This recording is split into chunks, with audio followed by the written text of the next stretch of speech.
Magazine pluriel. Henri Ochocho.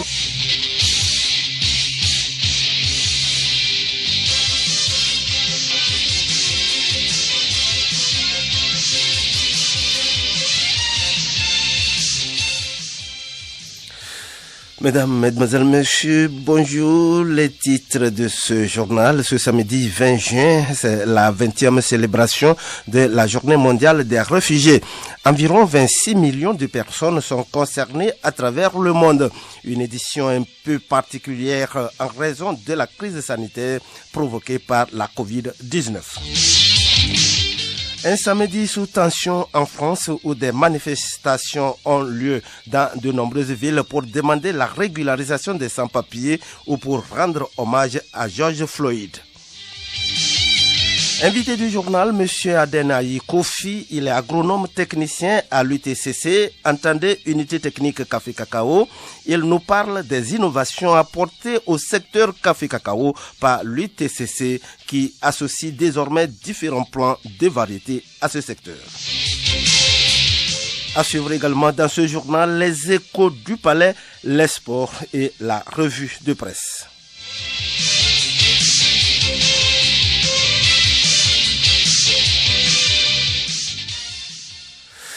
Mesdames, Mesdemoiselles, Messieurs, une fois encore, bonjour. Le ministère en charge du commerce à travers la Haute Autorité de la Qualité et de l'Environnement, HOC, veut rendre plus compétitives les filières ananas, anacarde et karité. C'est dans ce sens qu'il a procédé hier vendredi au lancement de la phase de démarrage effectif des formations des acteurs du projet traçabilité dans les chaînes de valeur agroalimentaire. La Rebotre Arsouma, il est secrétaire exécutif de la Haute Autorité de la Qualité et de l'Environnement. Nous avons constaté que nos produits, qui sont vraiment de bonne qualité, n'arrivent pas à accéder des marchés. Parce que nous avons remarqué qu'un certain nombre d'éléments manquent à nos produits. Et ces éléments-là sont les questions de normes et les questions de traçabilité. Dans le cadre du réalisme, nous avons d'abord choisi 3 filières qui sont anacarde, ananas et le karité. Afin de permettre à tous les opérateurs économiques de ces filières de pouvoir exporter leurs produits sur les marchés. La formation permettra aux participants de s'approprier la méthodologie de l'ONIDI en matière de traçabilité des normes de certification et d'identifier les indicateurs clés de la performance. Elisabeth Palichala, représentante de la filière qualité. Le projet de traçabilité est très important pour nous dans la filière karité parce que ça va permettre à nos femmes de mieux s'organiser pour leurs activités et sortir des produits de bonne qualité qui seront vendus sur le plan international. Parce que sans ça, jusqu'alors, ce que nous produisons, on n'arrive pas à écouler sur le plan international, alors que c'est là qu'il y a de l'argent. Pour qu'elles sortent de la pauvreté et deviennent autonomes, c'est un projet venu à point nommé. Une série de communiqués pour poursuivre ce journal. Le ministre de la Culture, du Tourisme et des Loisirs et le ministre de l'Administration territoriale, de la décentralisation et des collectivités locales communiquent. Pour lutter contre la propagation de la Covid-19, le gouvernement a depuis mars 2020 pris plusieurs mesures, parmi lesquelles la fermeture des lieux de loisirs, notamment les discothèques. Cette mesure demeure en vigueur. Ceci étant, la discothèque, lieu de regroupement humain où la distanciation physique est pratiquement impossible à respecter, reste et demeure fermée sur toute l'étendue du territoire national. Tout contrevenant à la mesure édictée ci-dessus s'expose à la rigueur de la loi. Suite à la reprise des matchs du championnat anglais, la loterie nationale togolaise informe son aimable clientèle, les agents commissionnaires et les clients spéciaux de la reprise des enjeux de l'autosport à compter du tirage numéro 51/20 du samedi 27 juin 2020.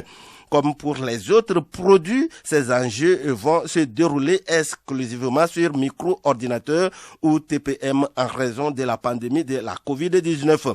Les heures de clôture des enjeux sont fixées comme suit. 10h30, début de la réception des enjeux sur micro-ordinateur au siège de la Lonato. 11h, fin de la réception des enjeux sur micro-ordinateur. Un dernier communiqué, celui-là, émane du ministre de l'administration territoriale, de la décentralisation et de la collectivité locale. Il communique pour tenir compte de la lutte contre la propagation de la COVID-19. La célébration de la journée des martyrs le 21 juin sera célébrée cette année comme suit. À Lomé, 8 heures, dépôt de gerbes à la place des martyrs par son Excellence Monsieur le Président de la République ou son représentant. Ne sont invités à cette cérémonie que les personnes suivantes. Les présidents des institutions de la République, les membres du gouvernement, les membres du bureau de l'Assemblée nationale, le général de division, chef d'état-major général des forces armées togolaises, les chefs d'état-major des armées. Notez bien, la mise en place doit être terminée à 7h40. Dans les chefs-lieux de préfecture, 8 heures, dépôt de gerbes uniquement dans les préfectures, chefs-lieux des régions par les préfets. La délégation accompagnant le préfet ne devra pas excéder 15 personnes.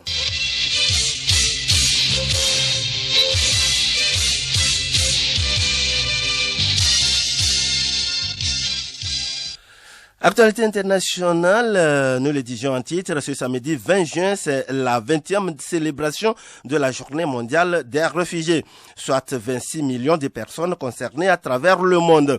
Chaque minute, 20 personnes doivent tout abandonner pour échapper à la guerre, à la persécution ou à la terreur. Bien que l'objectif soit le même, se mettre en sécurité, une édition un peu particulière en raison de la crise sanitaire provoquée par la COVID-19. Le HCR au commissariat aux réfugiés a créé pour l'occasion un emoji, ces petits dessins stylisés qu'on utilise dans les messageries et sur les réseaux sociaux. Un emoji spécial journée des réfugiés et son créateur devenu le maître africain du genre est un Ivoirien de 22 ans au Plerou Grebetz. Un samedi sous tension en France, le mouvement Black Lives Matter se poursuit dans le monde et particulièrement en France où de nombreuses manifestations sont prévues ce samedi. Les rassemblements contre le racisme et les violences policières ont été très suivis ces dernières semaines, n'est-ce pas Odette Kwira? Ce samedi, des manifestations auront lieu dans de nombreuses villes pour demander la régularisation des sans-papiers ou pour rendre hommage à George Floyd. La préfecture de police de Paris a fait le tri dans les manifestations prévues ce samedi. Le rassemblement à l'appel de plusieurs collectifs en faveur de la régularisation des sans-papiers sera autorisé dans la capitale. Le cortège parisien qui s'élancera à 14h de la place de la Nation ira jusqu'à Stalingrad. Un autre rassemblement se fera avec l'accord des autorités, celui prévu sur la place de la République en hommage à Lamine Dieng, ce franco-sénégalais décédé en 2007 à l'âge de 25 ans des suites d'une arrestation à Paris. 2 manifestations autorisées car les organisateurs s'engagent à respecter les règles sanitaires selon la préfecture de police. Pour autant, un rassemblement à l'appel de la communauté tchétchène ce samedi après-midi a été interdit, ainsi que celui prévu à proximité de l'ambassade des États-Unis à l'appel de la Ligue de défense noire africaine en mémoire à George Floyd public.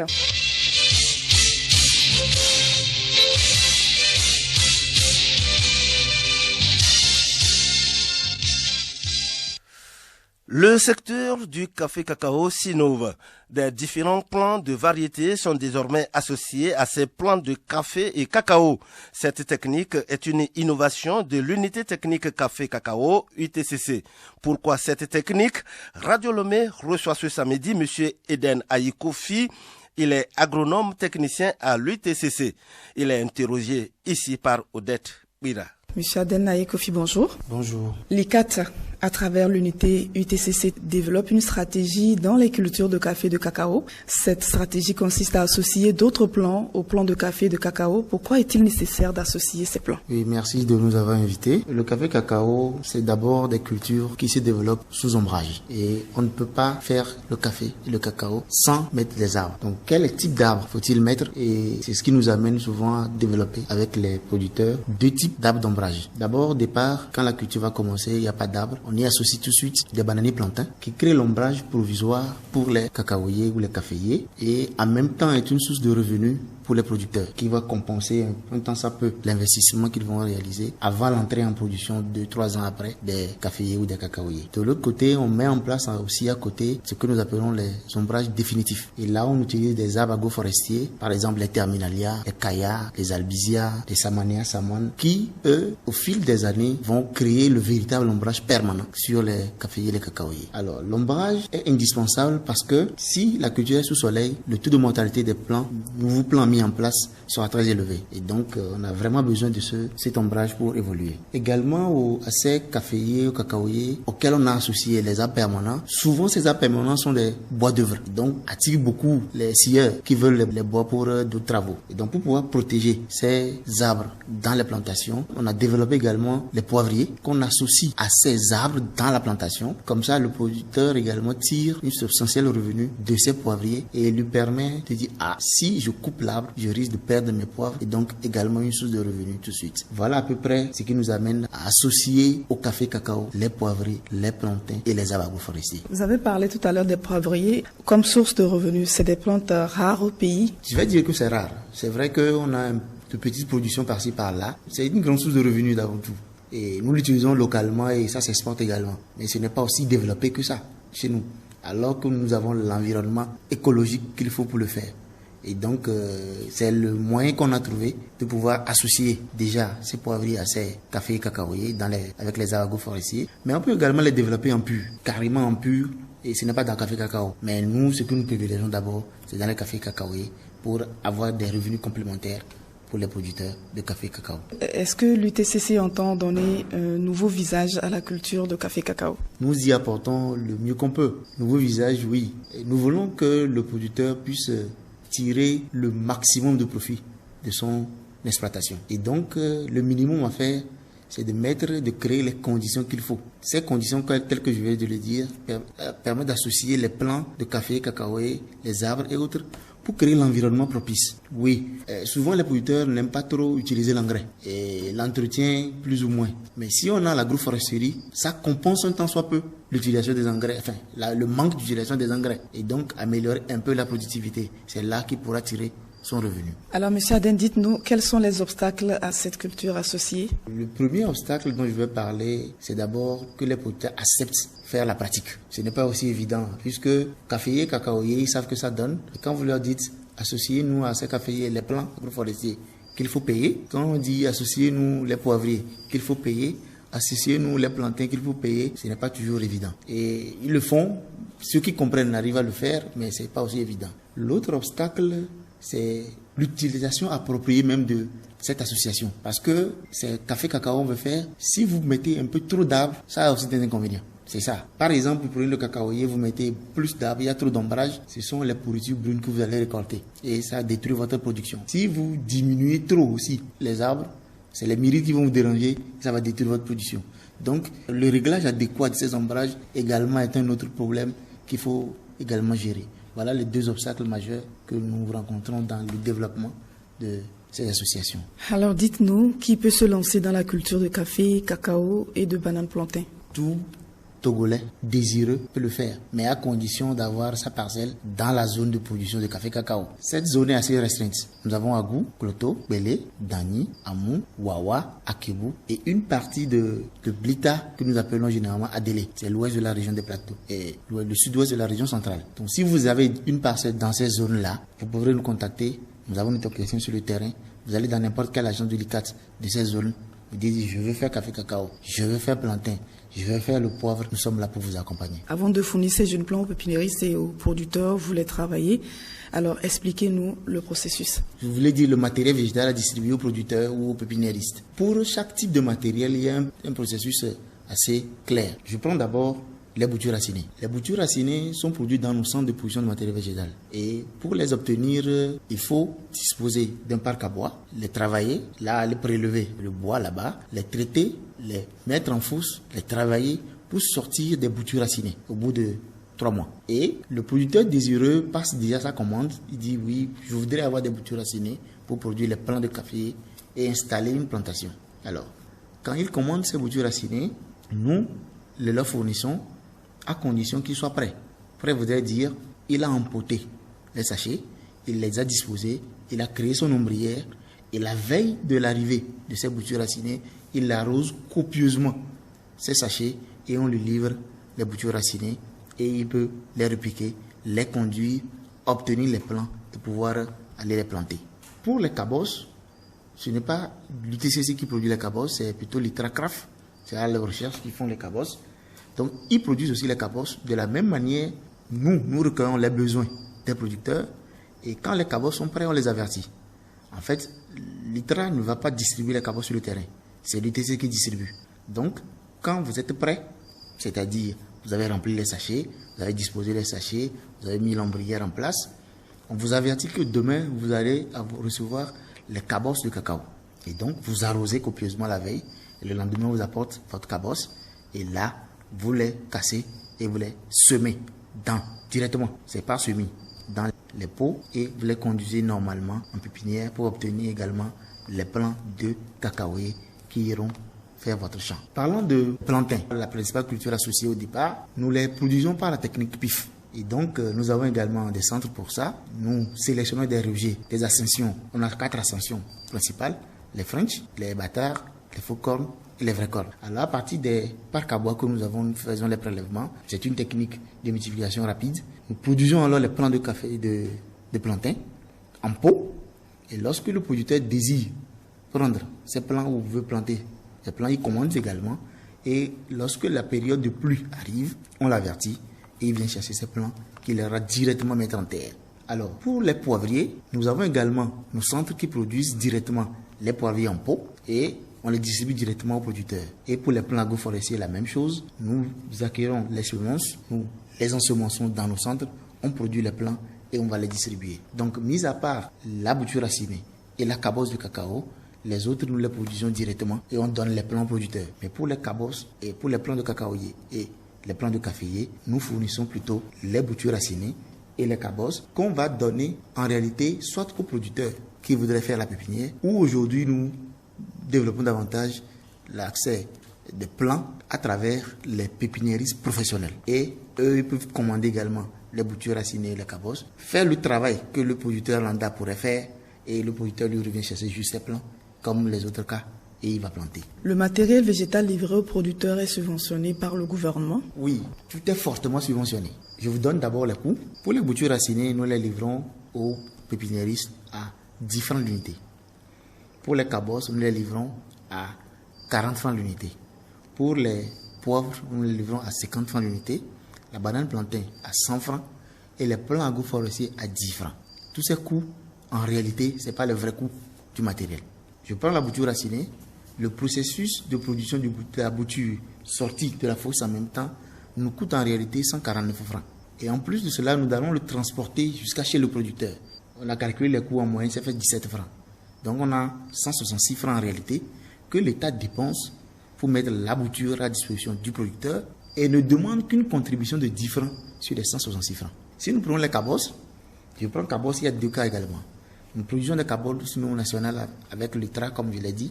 En réalité, le coût de production de la cabosse, c'est 380 francs l'unité. Et pendant quelques années, avec la manque de semences, on a fait des demandes au Ghana, où on s'est approvisionné. L'unité nous revenait à 1,2 $. Donc c'est l'État qui le prend en charge, il le paie.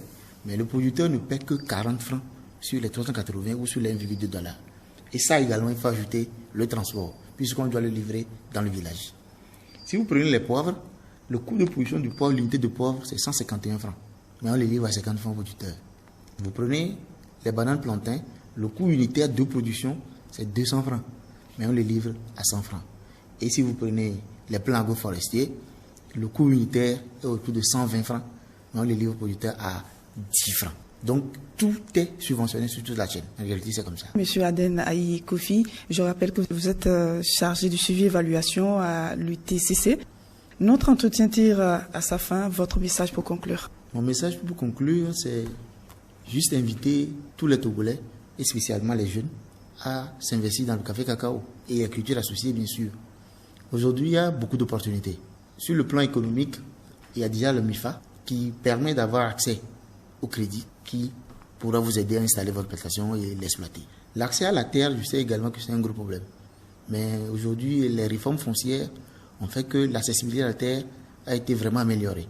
Aujourd'hui, chaque commune dispose de notoriété pour mettre à la disposition des jeunes ou à toute personne désireuse de travailler les lopins de terre qui existent dans le milieu non utilisé. Donc, si les jeunes veulent s'y investir, il y a des opportunités et nous sommes prêts à les accompagner en ce sens. Merci, monsieur. Merci à vous.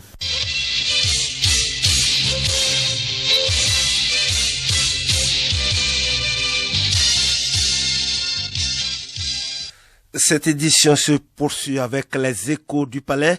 Le sieur Kao a été condamné à 6 ans de réclusion criminelle pour homicide sur son voisin Haïfa Thomas. Il accusait la victime d'être à l'origine de ces malheurs.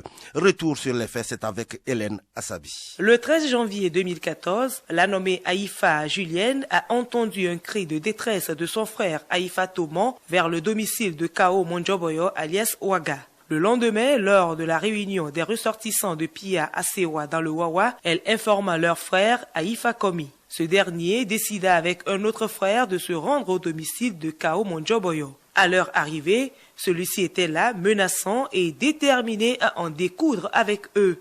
Ils n'ont eu d'autre choix que de replier sans avoir eu l'occasion d'obtenir des explications de leur hôte sur l'objet de leur visite. Informée, la gendarmerie de Zogbegan, avec l'appui de la population, a réussi à mettre la main sur Kao qui avait tenté de prendre la fuite. Il a été reconduit chez lui pour le constat. La gendarmerie a réalisé qu'un corps a été traîné derrière la maison de Kao et a fini au niveau d'une fosse lui servant de WC. Poursuivant les investigations, les gendarmes ont découvert enfoui le corps sans vie de Haïfa Thomas.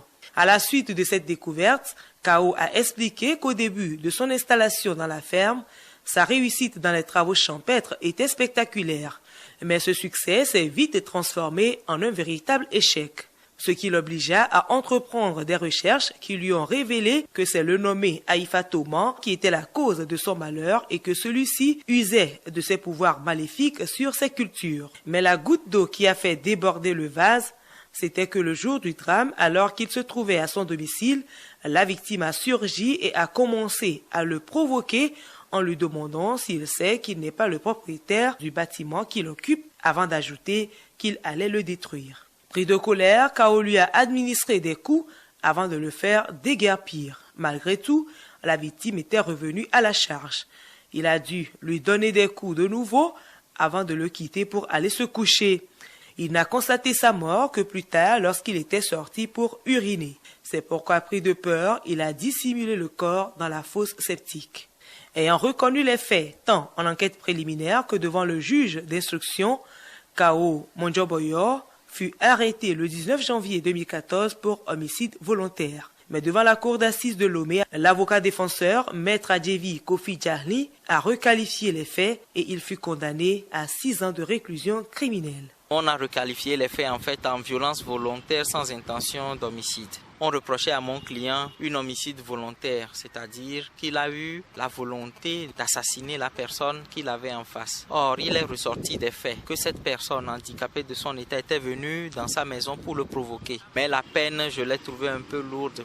Néanmoins, c'est une leçon pour tout le monde. La violence même volontaire, la violence même involontaire, elle n'est pas admise. Donc, il faut savoir se comporter en société.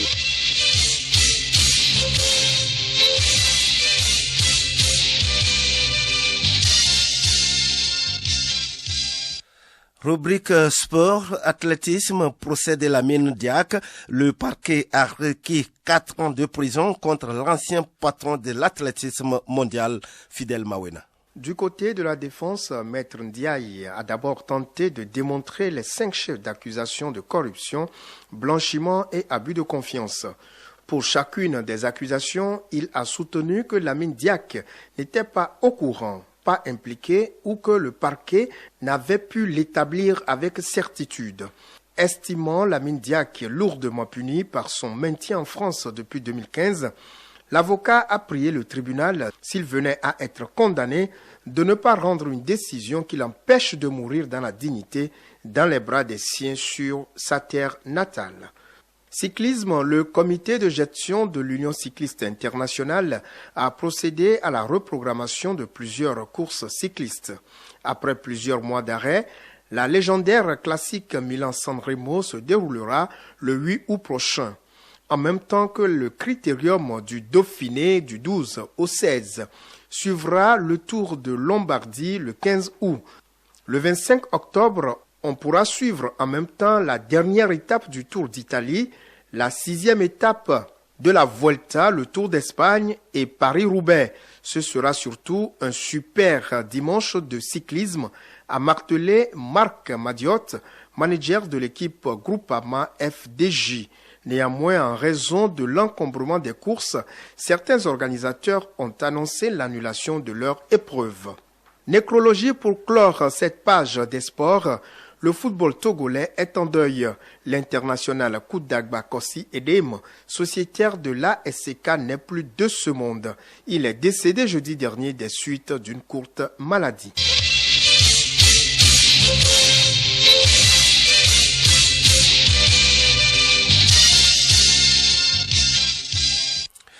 Revue de presse, allègement des mesures barrières contre la Covid-19, notamment la reprise des activités socio-économiques et la réouverture des établissements scolaires pour les élèves en classe d'examen sont les quelques sujets à la une des parutions.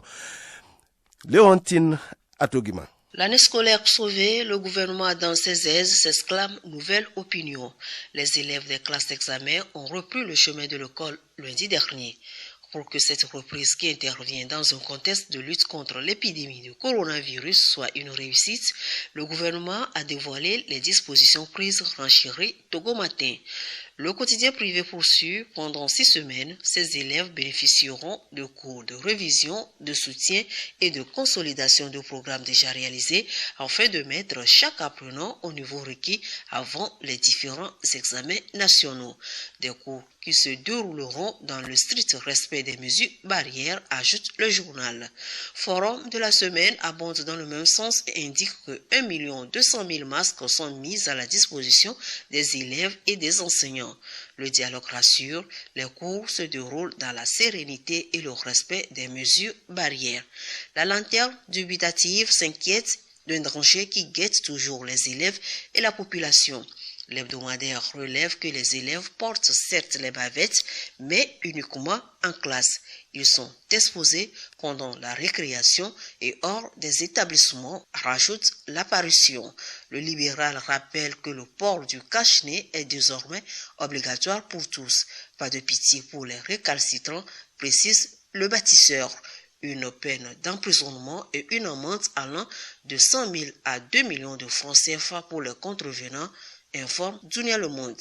Après les établissements scolaires, serait-ce autour des lieux de culte, questionne les parutions. Vu que l'on est dans une dynamique de reprise progressive des activités, il est normal de s'attendre à ce que dans les prochains jours ou semaines à venir, le gouvernement, vu que l'on est dans une dynamique de reprise progressive des activités, il est normal de s'attendre à ce que dans les prochains jours ou semaines, le gouvernement annonce la réouverture des lieux de culte, estime Togo Matin. Les églises se disent prêtes, le gouvernement va céder sous condition, note l'Union pour la patrie. Selon le bi-hebdomadaire, s'il doit avoir réouverture, elle sera faite dans le respect strict des mesures barrières dans l'intérêt de tout le monde et particulièrement des fidèles. Le messager trouve que la réouverture des lieux de culte en ce moment serait un gros risque qui pourrait coûter cher. Autre allègement à risque, la levée du couvre-feu. Le bâtisseur parle d'un relâchement suicidaire. Écho du pays remarque toutefois une reprise progressive des activités grâce à ces allègements. Levée de couvre-feu, mais attention, le virus circule. Protégez-vous, sensibilise la manchette.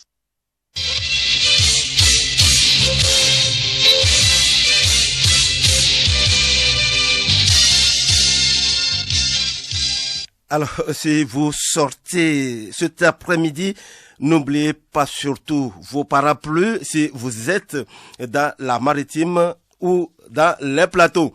Dans l'après-midi, il est prévu des perturbations orageuses ou pluvieuses orageuses localisées dans la maritime et dans les plateaux notamment. La température maximale sur l'ensemble du territoire varieront entre 26 degrés Celsius et 32 degrés Celsius dans l'après-midi.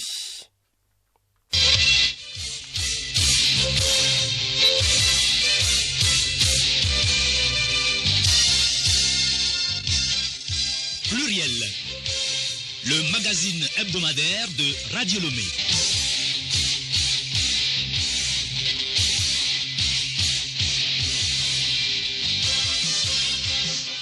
Voilà qui met fin à ce magazine pluriel. Les rappels des titres avant de nous quitter ce samedi 20 juin. C'est la 20e célébration de la Journée mondiale des réfugiés. Environ 26 millions de personnes sont concernées à travers le monde. Une édition un peu particulière en raison de la crise sanitaire provoquée par la Covid-19. Un samedi sous tension en France où des manifestations ont lieu dans de nombreuses villes pour demander la régulation des sans-papiers ou pour rendre hommage à George Floyd. Invité du journal, M. Aden Ayi Kofi, il est agronome technicien à l'UTCC, entendez Unité Technique Café Cacao. Il nous a parlé des innovations apportées au secteur Café Cacao par l'UTCC qui associe désormais différents plans de variétés à ce secteur. Et vous avez également suivi dans ce journal les échos du palais, les sports et la revue de presse.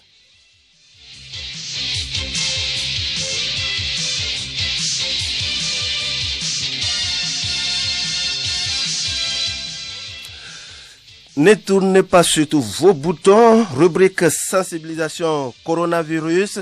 Les artistes en général prennent part activement à la sensibilisation de la population sur le respect des mesures barrières contre le coronavirus. Ils sont nombreux, ces artistes togolais, à exhorter par leurs chansons, sketchs ou comédies leurs concitoyens sur l'importance et la nécessité de prémunir contre le mal du siècle, le coronavirus. Rubrique sensibilisation d'aujourd'hui nous parle des actions de sensibilisation de l'artiste Bibi Reine. C'est avec Alice Berthe Barandao.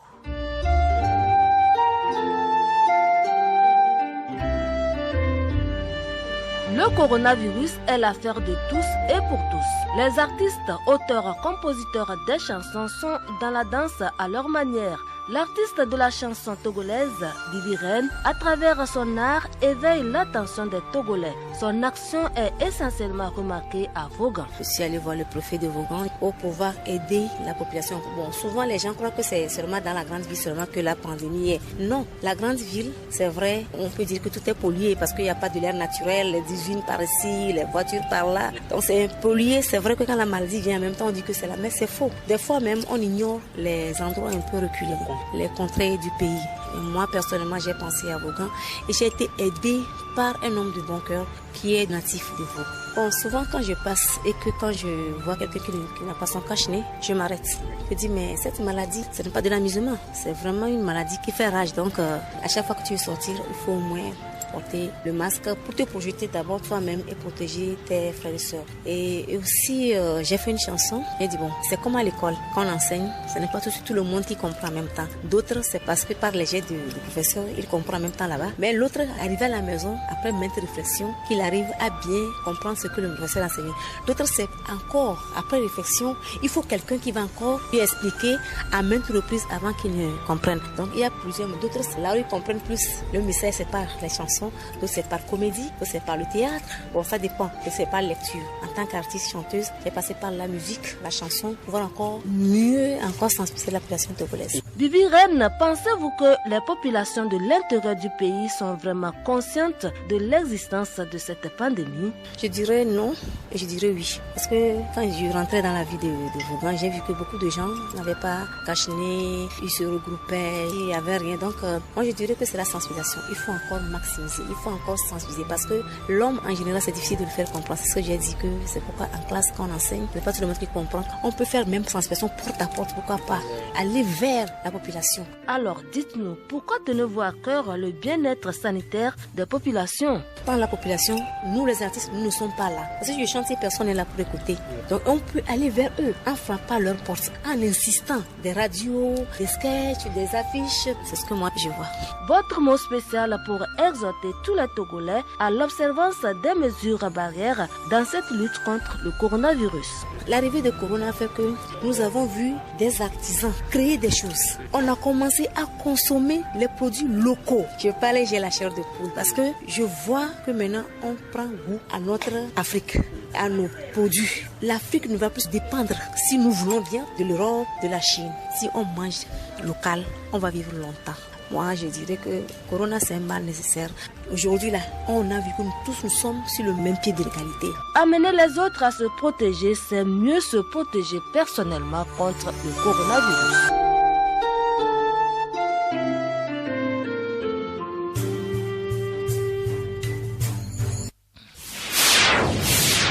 Les ondes radio se propagent à 300 000 km/s. Le son met un peu plus d'une seconde pour atteindre la Lune. On entendra cette pub sur Mars dans 4 minutes et sur Jupiter dans une demi-heure. Bienvenue à nos amis extraterrestres qui nous écoutent.